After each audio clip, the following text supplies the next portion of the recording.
I'm Reverend Phil, and I'm your host for Words of the Prophets. Where are our prophets now? Where are those messengers God chooses to communicate divine revelation through? In the past, the Creator sent prophets like Abraham, Siddhartha, Jesus, Muhammad, and many more. Maybe our higher power has switched tactics since we reinterpret God's words as soon as the Creator's prophets leave us. Could it be that Spirit talks to each one of us individually and we haven't learned to listen? On Words of the Prophets, our modern prophets show us how to find the internal prophet that is the I Am, and we discuss the application of spiritual principles in all aspects of our lives.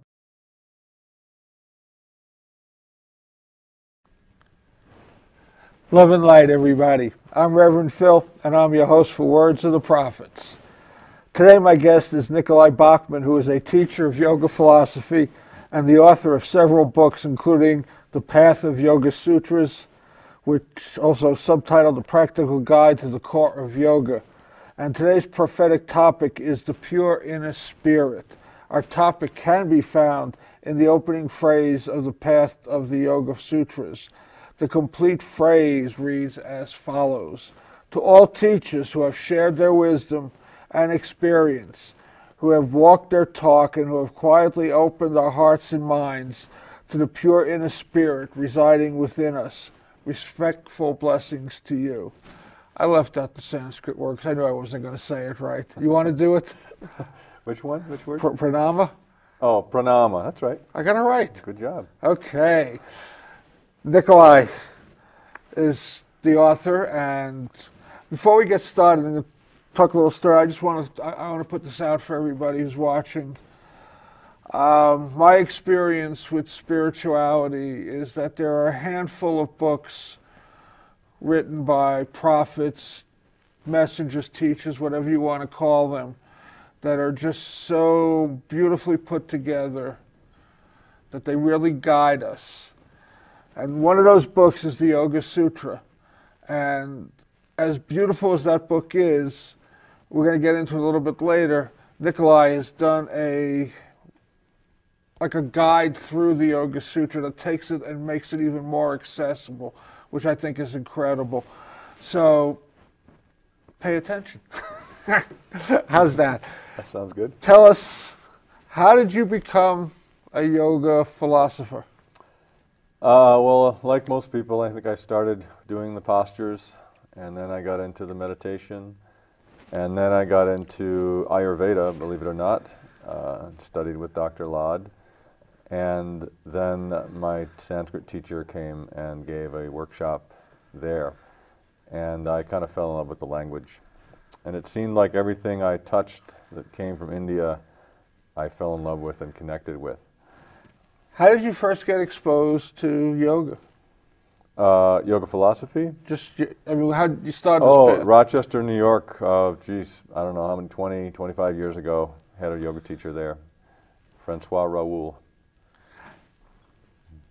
Did you, for the first time you got exposed to it, know this is the path, or? I just felt like it was the right thing to do. The yoga postures made sense, and then I pursued it a little further. I started reading, and the philosophy, just everything kind of clicked, and the way it all webs together, I really love. All these different sciences, and they're all highly connected and overlap.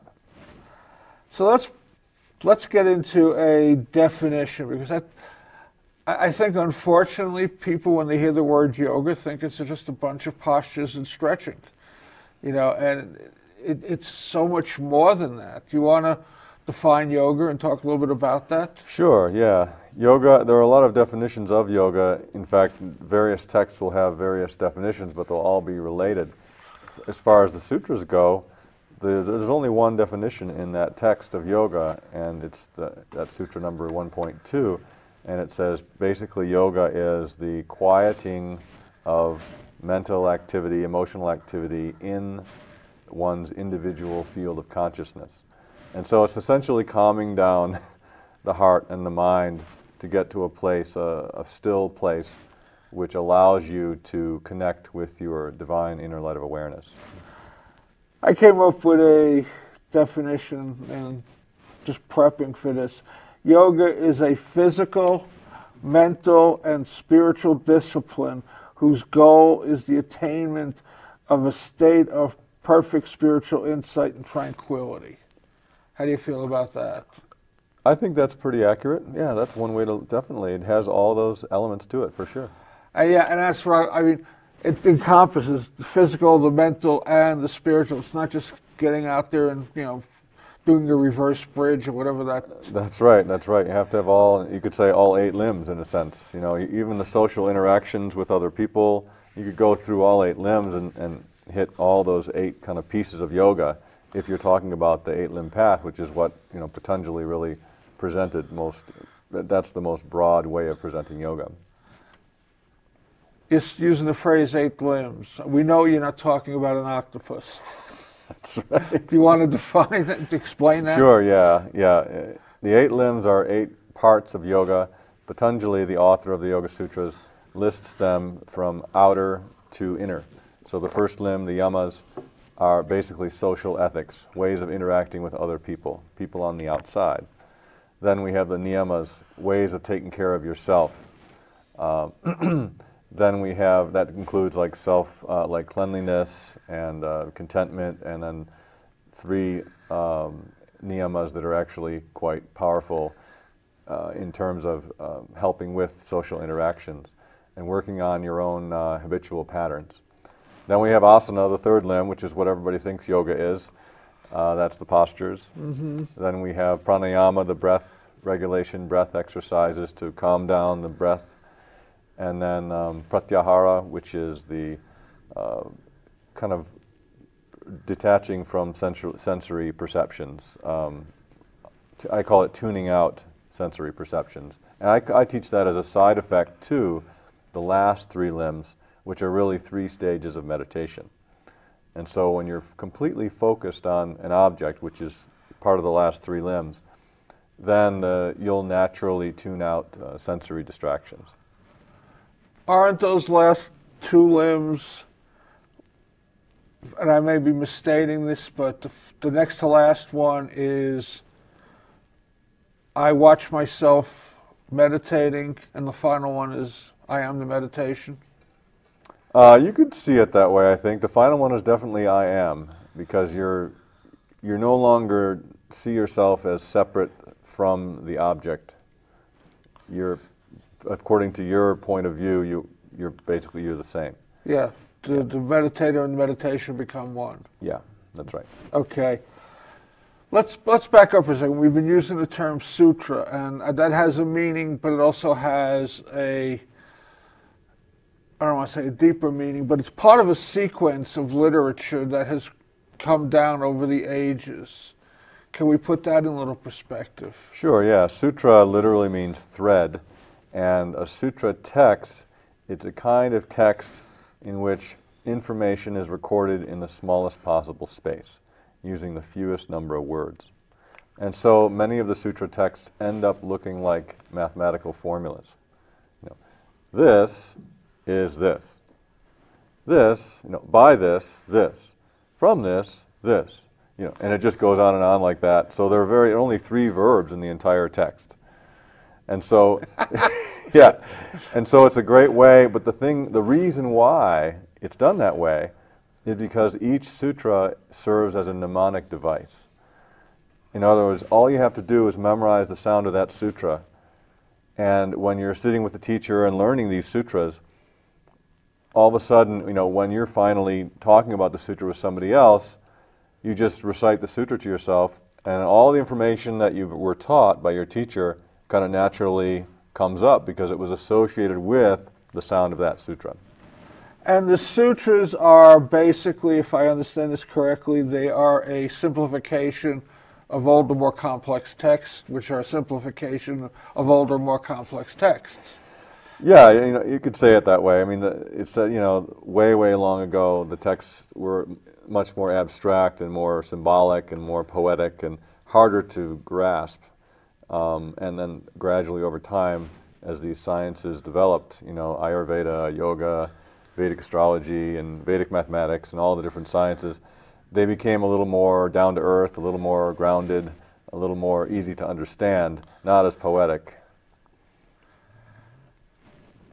This, I mean, would it be accurate to trace this back to the Vedas, to the Upanishads? Definitely. So these are condensations, Yeah. just simplifying everything then. Yeah. Okay.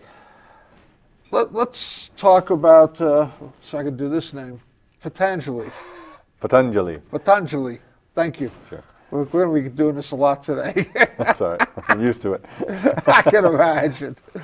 How long did it take? I mean, before I get to that question, I mean, did you just like feel like you just, as soon as you started learning Sanskrit, it just came naturally? Kind of, yeah. Yeah, it was just a natural connection. I mean, when I started learning how to read it, it took some time to read the script and to learn the grammar and everything. But it's one of those things where it's all based on sound, and I have a sort of a musical orientation. And so, you know, now for me to, for instance, memorize a 4-line verse from wherever, I can read it like 2 or 3 times at the most, and I have it. I mean, I was born and raised in the Bronx in New York, and learning English did not prepare me for to work with some of these words. It's like, I mean, you know, I'm at peace with that, but it's interesting. I mean, they just don't break where you think they're going to break, and you know, it's like that's why I was asking the question. It's a very different language. You can clump together, you know, 9 different words and have this huge string, and you have to figure out where each word ends and where the next word begins and all that. And it's part of learning the language. And you know, once you know that, then it becomes pretty easy. What is Sanskrit? Sanskrit is the mother tongue of India. It's the mother tongue of Indo-European languages. And it's a language that's considered to be very sacred and kind of in another league than the normal spoken languages in India. It has its own sort of level. And so it's said to be, it's called the language of the gods, you know, Devavani. It's called Matrika, the mother. It's the language, a language that's designed for chanting and for sound and for expressing the ideas that came out of this ancient Vedic culture. Is there a belief that by chanting it's easier to remember and transmit as opposed to just a straight oral tradition? Yeah, it was an oral tradition for a long time, actually. And the verses were chanted and passed through that way. It said the sound of the verses is their life, contains their prana. And so that's the most important aspect of the language. And so all these years, for thousands of years, the Vedas and other texts have been learned and memorized and passed down from generation to generation, mainly through the sound. And then, of course, the teacher teaches the student what they mean, but the sound is really the life. Is that why there are so many different translations? The reason there are so many different translations, I would say, is because many of the words in Sanskrit don't have a direct English equivalence. And Such as? Oh, just about every word in the book. Okay. Book here, my paperback, Path of the Yoga Sutras, that's the book that the program is on today. Yeah, so we could take, let's say, I could take pretty much any word. Let's take abhyasa, okay, a word that everybody thinks is just practice. Well, there are 3 sutras in the text on abhyasa, and it talks about exactly what it is, not just practice. It's a diligent, focused, uninterrupted practice over a long period of time. Okay, and it's one of the necessary pillars of this process of calming the heart-mind. Okay, so let's go back to our good buddy,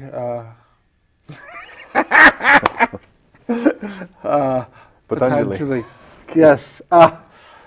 Who was he? I mean, is he a real person? Yeah, he is a real person. I think his dates are somewhere between 500 BC and 200 AD, and that's a pretty big range, but nobody really knew. Yeah, but he was, actually known to be quite a scholar. He not only wrote the Yoga Sutras, but he wrote major commentaries on Sanskrit and Ayurveda.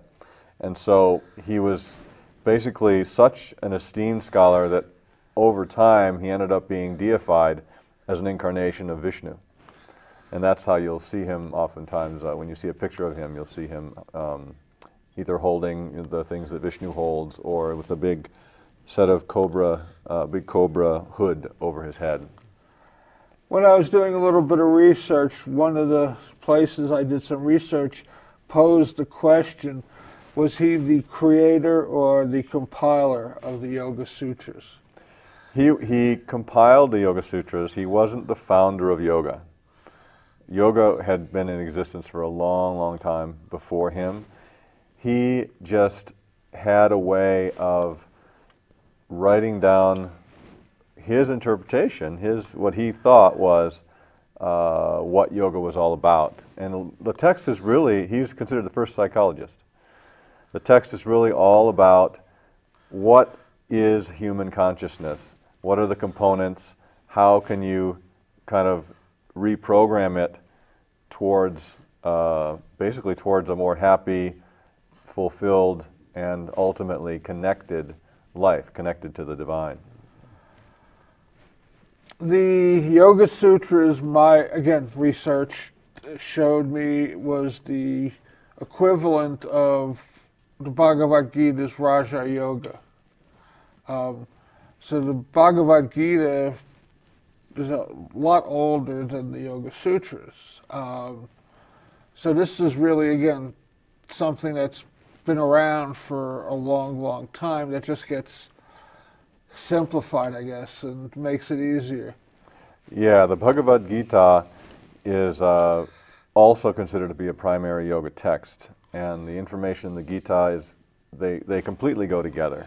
They're both based on the Sankhya philosophy of creation. The thing about the Bhagavad Gita is it's more of it's a conversation between, basically the divine Krishna and the human Arjuna. Arjuna, yes. And many of the old texts are conversations, and that's really a great way to learn, to hear a conversation. It's almost like you're a fly on the wall, hearing two people talking to a teacher and a student. And so that's a very classical way of presenting information. And the Bhagavad Gita is really considered more of a devotional text. And the Yoga Sutras is more of a intellectual, I'd say, or jnana yoga text. Does the Yoga Sutras actually tell you how to do the postures? No. Where does that come from? There are other books on that. The Hatha Yoga Pradipika, the Shiva Samhita, and the Gheranda Samhita. Those are the three sort of main ones, but there are several other ones too. The Hatha Yoga Pradipika is probably the main one. I'm actually surprised that that's not the main text that most of the yoga community uses, because that's the one that has all the descriptions of many of the asanas in it. It's actually asana is the first limb in that one. So it's funny that the Yoga Sutras has kind of come to be the preeminent text of yoga, which it should be, but because yoga in this country is mostly physical postures, it doesn't really make a lot of sense, But in the context of a holistic approach to life, it does make sense. Yeah, definitely. Yeah, I mean, he really captures this. Yeah. Before we get into, and I know you're going to do some chanting for us too. That's why you brought your little things. What do you call them? What's that? Never mind. Okay. My brain just went dead. Let's talk about just the structure and what because your book is a little bit different in terms of structure from the original Yoga Sutra. But let's talk about the original Yoga Sutra. How is it structured? It's structured into 4 chapters. The first chapter is on samadhi. Now, of course, remember that in India, things aren't necessarily as linear as they are in this country. And so you're not necessarily supposed to start from the beginning and go to the end. Okay, there are different places to start in the sutras depending on what level you're at. So if you're just beginning, you're actually supposed to start in the middle of chapter 2. Because chapter 2, sadhana pada, is all about the practices. If you're kind of in the middle, then you start kind of at the beginning of chapter 2, And then if you're already familiar with many of the practices and you've already cultivated an inner orientation to a certain extent, then you can start in chapter 1, which is on samadhi, because chapter 1 just jumps right into, samadhi, and in the middle of the chapter to the end, it can get pretty abstract for a beginner. You want to define for the people what samadhi is? Another one of those words that takes some time to talk about, but briefly, samadhi is when you, as a sort of a meditator, and your object of focus kind of, from your perspective, join. And so you've focused, your focus is so strong that nothing else exists, and you don't even exist in samadhi. Your ego takes a vacation.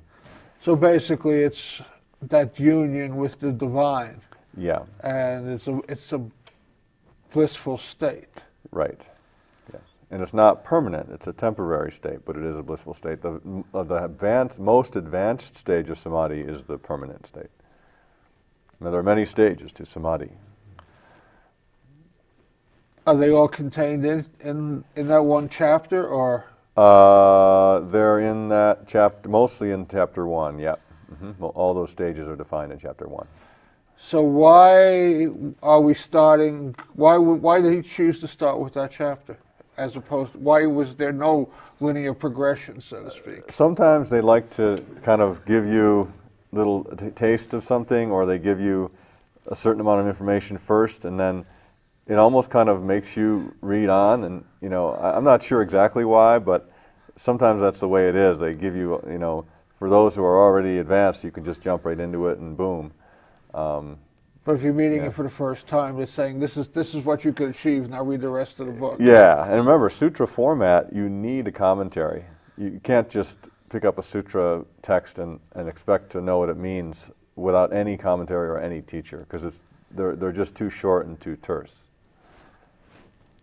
So this is not a self-guided course. No, not just reading the sutras raw. Okay, and then we'll get to it in a second. But I mean, the impression I got from your book is it is a self-guided course.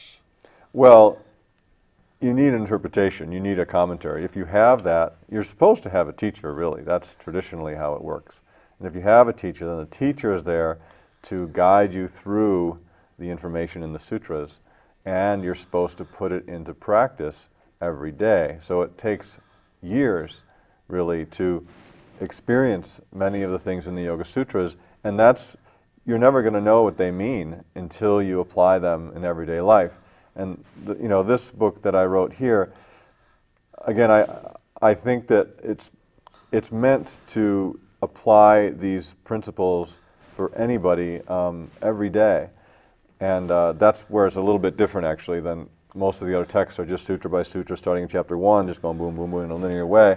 Whereas I just took out, 51 very important ideas from the sutras and explain what they are and how to experience that idea in life.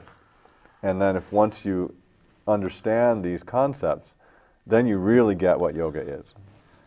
So the exercises and the thoughts, because there's an exercise and thought behind each of the 51 chapters, gives you a deeper experience with that concept that each chapter covers.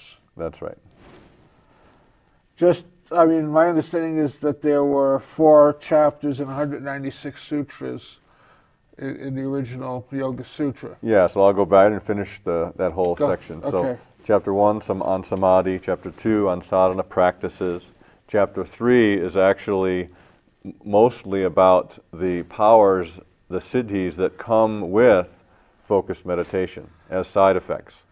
I'm waiting for you to pronounce it, because I wasn't even going to try this one. Vibhuti? Vibhuti, thank you. Yeah, it's called Vibhuti Pada. Okay. Vibhuti there means power. And then the 4th chapter is called Kaivalya Pada, and that's actually on what you'd call permanent emancipation, or, there's a lot of ways to translate Kaivalya. Permanent oneness, isolation, some people call it. There are a lot of words. That's considered to be what enlightenment would be. Enlightenment. Yeah. So that's the final stage. That's the final liberation. Yeah. You don't come back after that. That's what they say. Okay. I mean, as we've been talking, and I've been comparing this kind of mentally to the process that Buddha went through. And it's almost identical, which doesn't surprise me since he grew up in a Hindu household. Mm-hmm. And I probably offend a couple of watchers, but, I mean, it sounds like, he was going right back to that same pure state that the Yoga Sutras are. Definitely. Yeah, because that last state was the nirvana, was with the blowing out of all attachments. Yeah. And that, what you said, you don't come back, that he was not the first one to achieve Buddhahood, he was the first one to come back and teach it. Mm-hmm. Everybody else was so blissed out, they said, we're out of here, Okay. So, I mean, that's an interesting, it's just, that's the thread that runs through the two of them. They're so similar. Nirvana is so the same as Kaivalya. Yeah, you could see that. So, anything we need to talk about before we do a little chanting, then we get into your book? And I shouldn't say we do a little chanting. You're going to do the chanting. You sure you don't want to? Okay. I can chant maybe I'll chant like 5 sutras. Do you want me to just do that? Whatever you think is best. So are you doing, the first 5 sutras in Yoga Sutra? Yeah, I'll just do the first 5 in chapter 1. Okay. And then you just, after you've done them, can you give a brief explanation, then we'll dive into your book?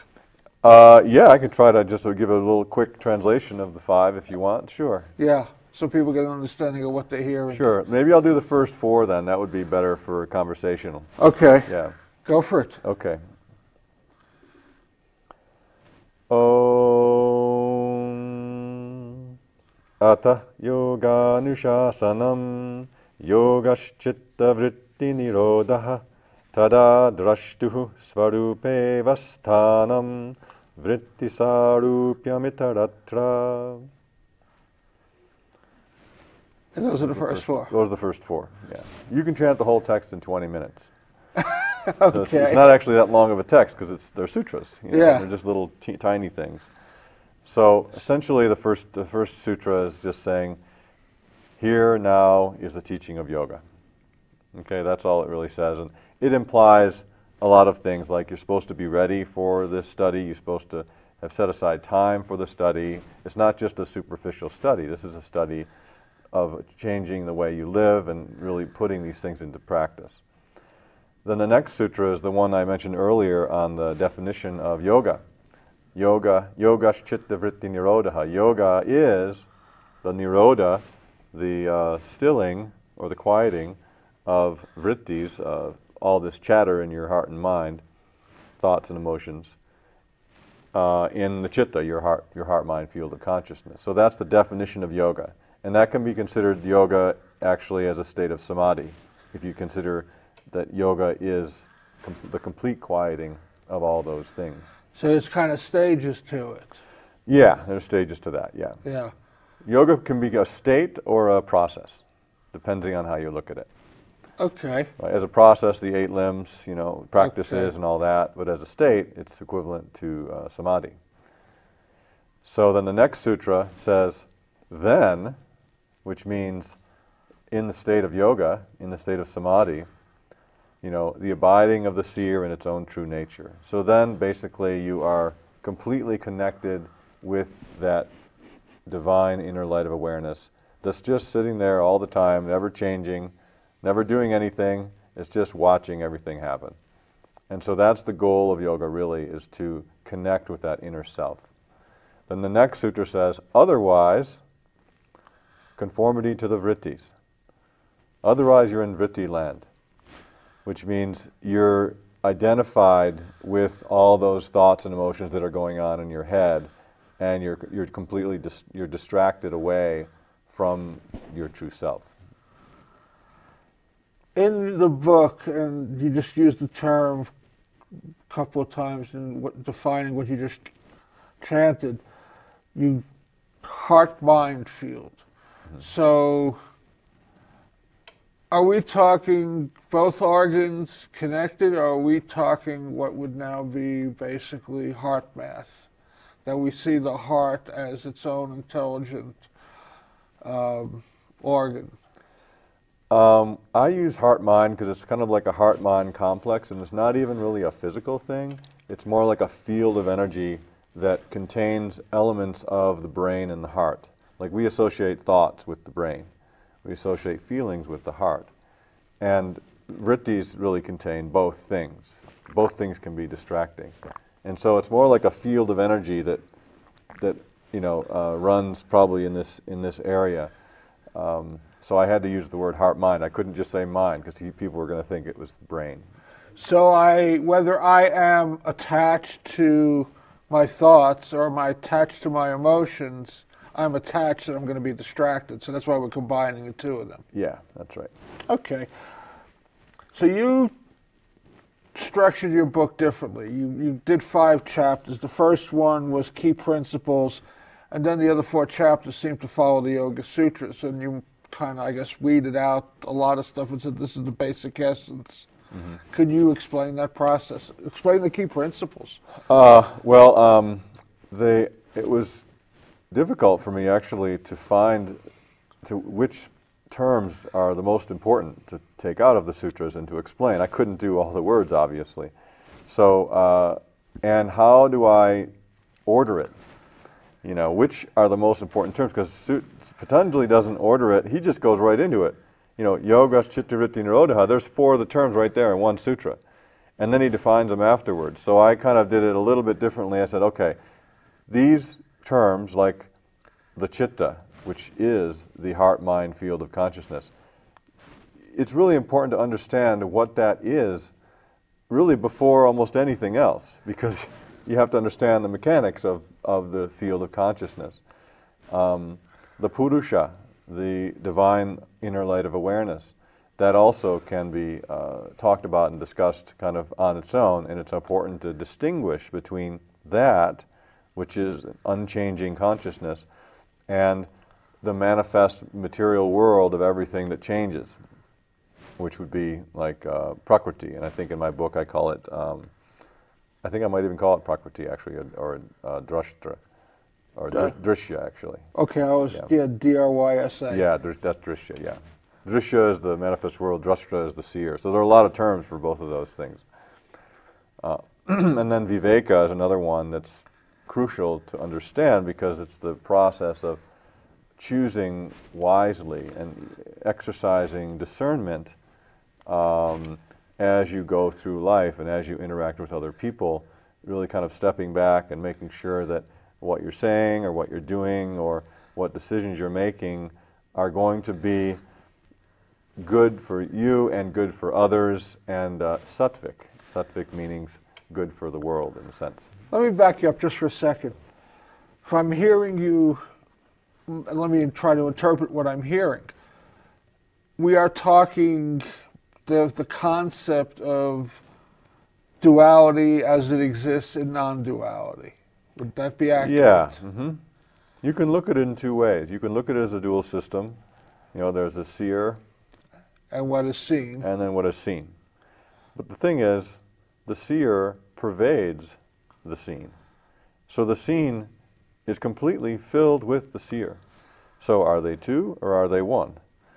Depends on your Depends angle. on how far down the path you are. Yeah. So then the path is really a way of, getting back to that basic, it's about getting out of that dualistic approach and vision of life into a non-dualistic, a singular. Yeah, the dualistic would be like the subject and the object. And then the singular, it's basically shares many of the same attributes as Advaita Vedanta, right? The non-dual Vedanta. Mm-hmm. Because once you're in the samadhi state, then it's just everything's one. But then you come back. Then you come back. And then you got 2. That's right. Well, I mean, my own personal take is that I think that we make whatever the divine is, as we want to define it, small, thinking that we cannot have duality in a non-dualistic state, that they can't go hand in hand, that they're the stages, that they're not either or. I mean, ultimate stage is non-duality. But people starting to pick up this book, they're not going to Right. Well, that's why Yeah. it's practical. It's a practical book. We have a body. We're living in this world, and we have to deal with duality. And most of our life is going to be in the world of duality.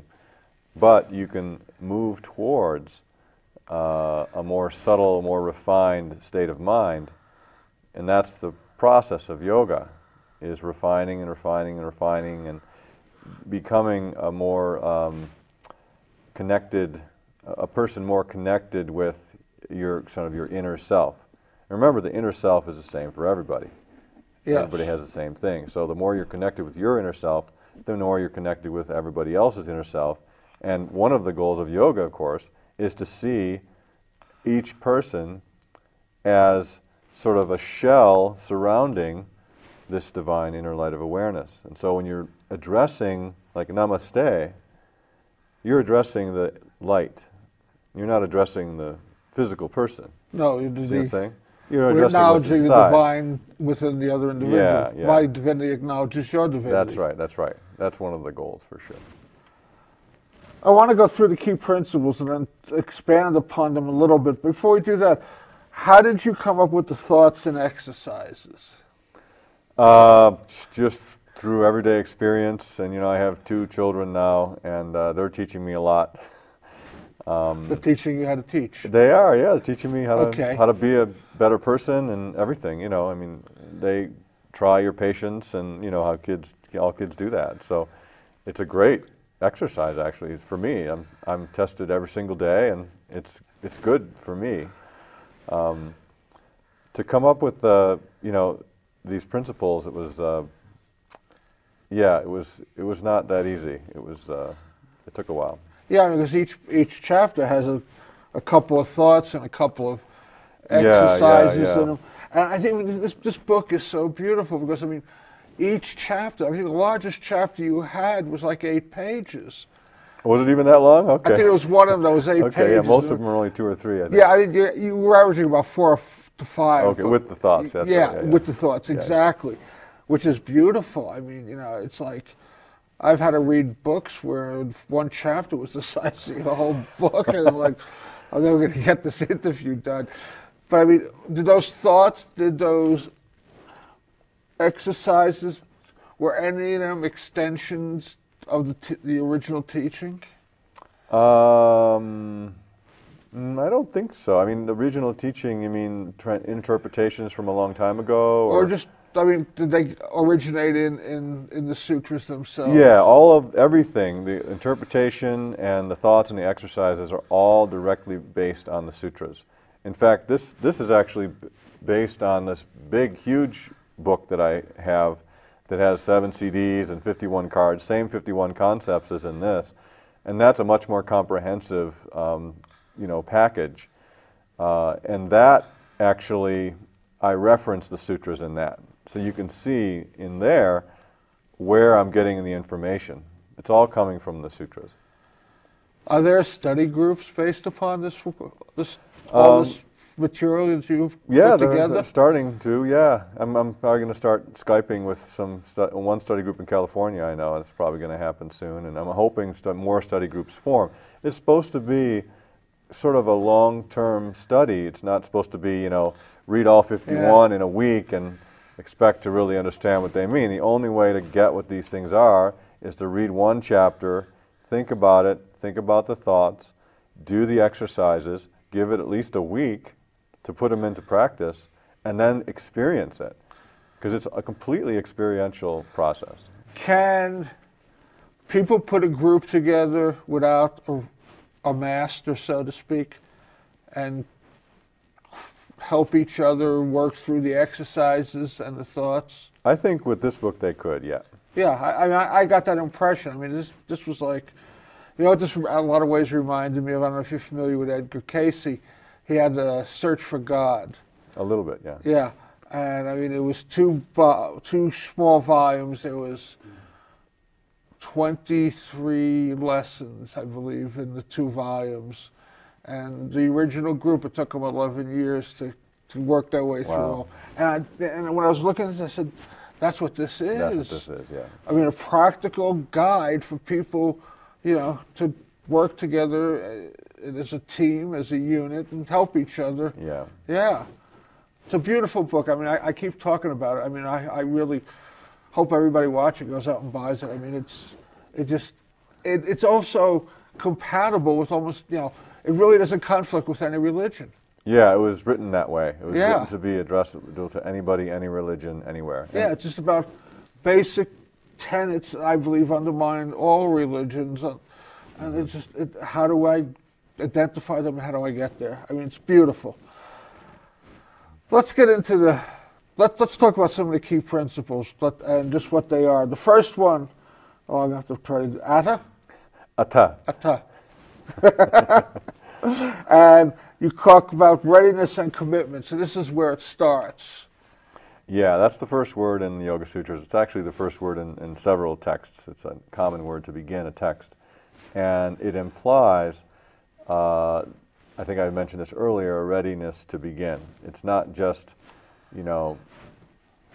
kind of like, oh, okay, let me try it, kind of thing. This is the yoga philosophy we're talking about. This isn't the postures, okay? It's a commitment. It's a commitment, that's right. It's a commitment to learn, to study, to put it into practice, and to see how it works. It's like when you're sitting there meditating and your brain won't shut down. You don't quit. You just stay with it. That's right. Yeah. Takes that kind of commitment. Next one, Citta? Chitta. Chitta. There's no H in there. Well, that's how it's transliterated, I know. And that's the heart-mind field of consciousness. Yeah, I talked about that earlier, Yeah. I think. So I'm trying to put them into that sequence. So it's telling us we've got to be ready and do a commitment. Then it's just saying to us, here's what you got to start working with. That's right. Here's what you have to work with. The chitta. It's your ego. So the intellect, and it's your mind, and then your memory, and there's some components to it. Here is how it works according to yoga. Because remember, this perspective is a very different perspective than our Western anatomical perspective might be. Yeah. So it's necessary to understand what that is. And keep in mind that chitta is actually the conditioned or conditionable field of consciousness. So it's the thing that gets conditioned, that conditions us into our behavioral patterns. And so part of yoga is a kind of a deconditioning. To break that pattern. Yeah. So the conditioning is really, this represents whatever length that lifetime is worth of lessons and interpretations of those lessons. Yeah, in a sense, and previous lifetimes, actually, according to the philosophy. Okay. Yeah. Then the next key principle you have, Purusha. Purusha.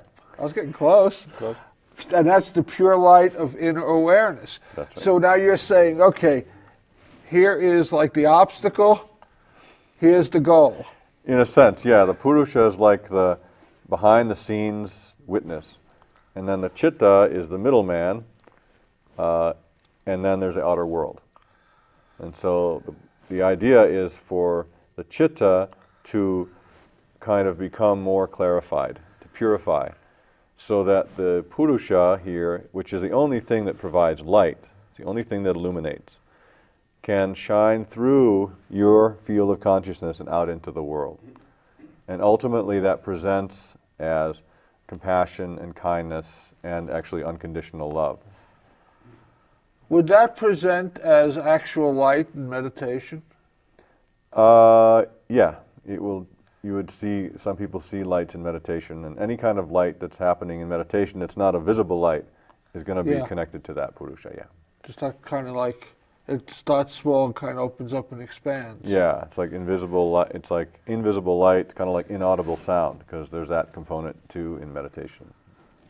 So then the next principle, Drisa?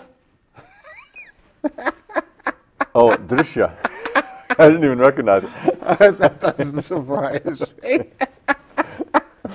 And that's the ever-changing Mother Nature. That's right, yeah. So that tells us that the only thing that's consistent is what's in here. That's right. Everything else is changing all the time. So everything else is temporary. And then we got keen discernment. Viveka? Viveka. Viveka. Yeah. And that's what I was saying was the ability to, it's actually, when you dig into that word, it's the ability to separate out things and separate again and to dig deeper and deeper into something to fully understand it and to be able to make kind of wise choices in any aspect of life, actually. That's the part of Viveka. You familiar with At the Feet of the Master? I've heard of that. You should do Krishnamurti's first book, and he spends a lot of time talking about discernment. Mm-hmm. And it had an interesting context. He talks about it's easy to discern the difference between good and bad. It's not always easy to discern the difference between good and greater good. That's good, yeah. Yeah, and so this discernment is about prioritizing where we're putting our efforts and our energy. That's right, that's right. And this discernment's meant to be more of an everyday discernment, like good and bad and everything like that. But in the sutras, that is used even in the more advanced stages to discern, for instance, like you just said, it would be between the what's called the sattvic buddhi, which is, your heart mind is, let's say, over time it's been purified, and now it's very, very sattvic, very, very pure. But that's not the final stage. So you need that viveka even there to distinguish between that and the final stage. Yeah. Fascinating. Okay, I'm just going to do the English. You can do the Sanskrit. Okay. So the next one is diligent, focused practice. Yeah, that's abhyasa. I mentioned that earlier Yeah. as well. That's the one. Abhyasa and vairagya are good to talk about together because both of those are necessary components of nirodha, which is the quieting process. Abhyasa is that practice over time, the persistent, regular time spent with practice, uninterrupted. Like even that could be applied to a regular asana practice, a regular meditation practice, a regular anything practice. What does your practice look like? Well, my practice has several different components right now. I would say my main practice right now is my children. Okay, that's where my focus is right now, because they're 6 and 1.5. And so that's where I'm actually spending most of my energy. Of course, I do, sit quietly. I do have a little bit of an asana practice, but it's more therapeutic now. I'm getting a little older, and I can't do what I used to be able to do on the mat. So it's a little more restorative based. And then, honestly, every time I interact with a person, that's a practice for me. And I'm trying to step back and really make the most out of that interaction so that it results in a positive energetic somehow. Okay. We're going to be running down on time. We've got a couple announcements I want to make, but want to let you give out some information. We've been flashing some contact information, but now may be a good time to just talk about the books. Maybe you want to hold some of the stuff up and show it to people. Okay. And just tell them how they can get it. Okay, sure.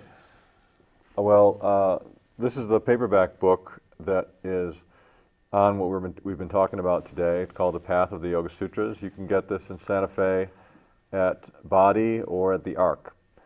And you can get most of my books actually at both of those places.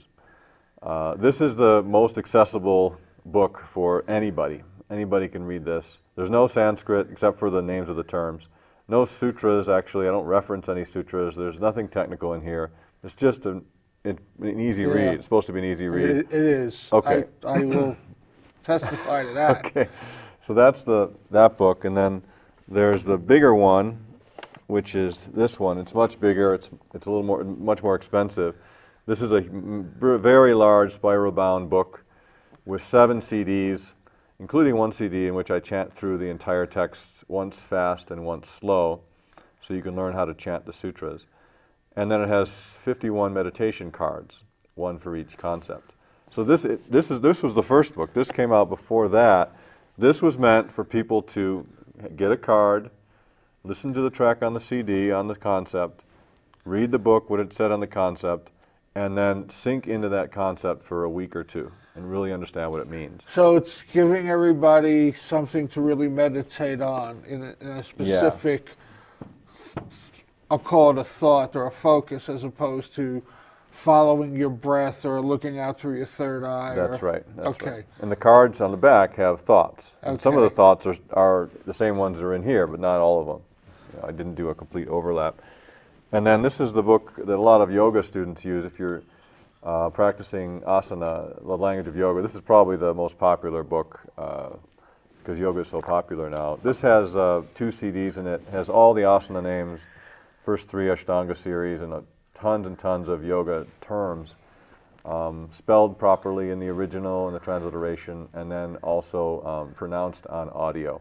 And I actually tutor people through the asana names in this book. I could have used that before we started.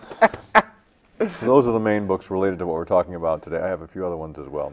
So they could all get those locally, and they can contact you and buy them off the website? Yeah, you can get them off my website, sanskritsounds.com. Or you can get them locally here in Santa Fe at Body or the Ark.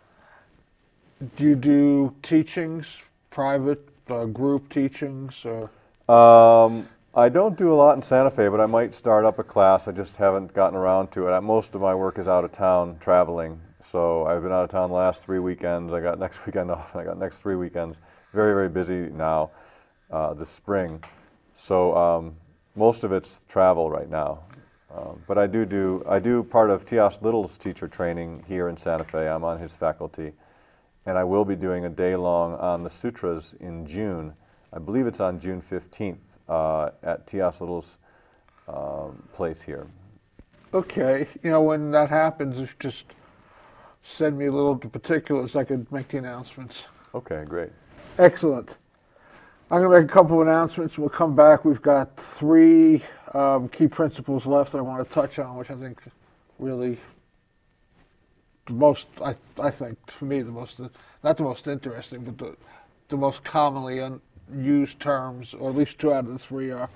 Anyway, this is public access television. That means you, the public, are part of this process. So I'd love to hear from you. Comments, criticisms. Maybe there's a show you'd like to see me do, or a particular topic you'd like to see me cover. Maybe you want to do a show with me. I've been on this now for almost 3 years, and I've had 3 people who have contacted me, and we've done shows. I got one coming up in April or May. We're going to do, somebody contacted me about a book they wrote. So, love to hear from you. Let me know what you're feeling, what you're thinking, how you view the show. Also wanted to let you know that I am a spiritual counselor, and I really believe in the process of spirit healing. I think that's what you and I have been talking about here in one form or another, that we can solve our problems with the same instrument that creates them, which is our best thinking. That we don't have a spiritual component, we're not going to really heal. And I have some processes that I will say were given to me that allow me to guide my clients through, get them to a place where they have a program that can help them heal, and it's a program that they don't need to do with anybody else. They can do it on their own. Money is an issue. It's not an issue. I work on a donation basis. So if you feel that there are issues in your life that you need help with and you think spirit is the way to go, I'd love to talk to you. Give me a call. My information has been flashing, and we'll roll at the end of the show.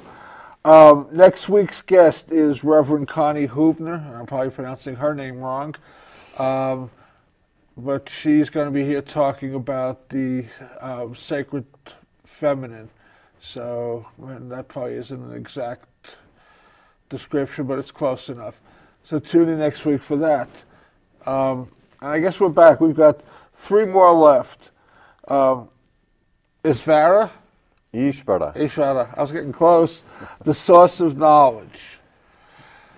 Does that tie back into this pure light of inner awareness? Yeah, it's actually considered to be a kind of Purusha, a kind of awareness. And it's said that you can think of that in several ways.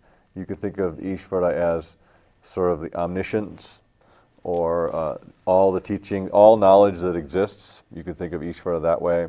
You can think of Ishvara as simply a higher power than yourself.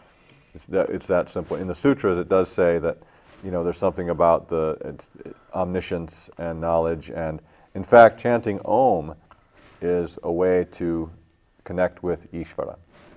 So, all the principles before this basically get us to a place of quietness and attunement so we can actually tap into that source? Yeah.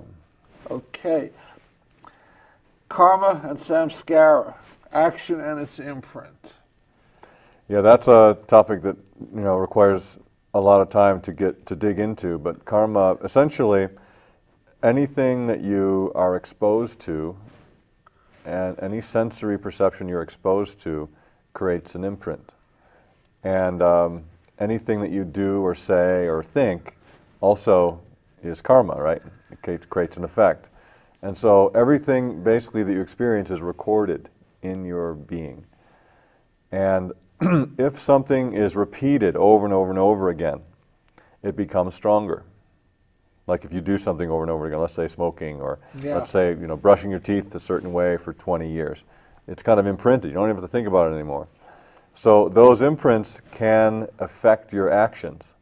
You can end up, somebody pushes your button and you react based on your patterns, your deep inner patterns, which are the samskaras. And so karma and samskara are related, the same root actually. Any action will be recorded, and then if the action is very, very strong, like a trauma or a repeated action, then it becomes a samskara and can and probably will affect your future thoughts, words, and actions.